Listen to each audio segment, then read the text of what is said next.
Yes, Let's do it. Let's light it up blue. Today's angel is Kailyn Austin. She's 7 years old. Look how cute she is. Her birthday is on Valentine's Day. She's literally a love child. She's from Montgomery, Alabama. She was diagnosed at 5 years old. She's a bubbling bundle of black girl magic who sees no limits. She's currently taking free music lessons through the nonprofit organization Music Education on Wheels, aka MEOW Cares, which also allows kids with autism to experience music firsthand. Kailyn also takes ballet and tap dance at Dance Generation. Come on, Dance Generation. Which also has a program for girls with autism. Looks like we have a little star on our hand. Yes.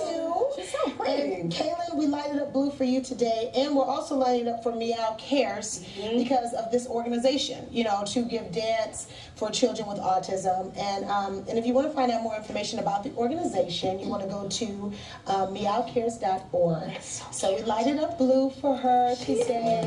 This little beautiful angel. And what I just love about this story is that she's into all these activities. I just want to encourage parents to still move in such a way that there's nothing stopping your child, because really there isn't. Right. I encourage parents to put their children in activities no matter what. Like KJ Kingston has basketball practice today. On Saturday. Now, it is very fun.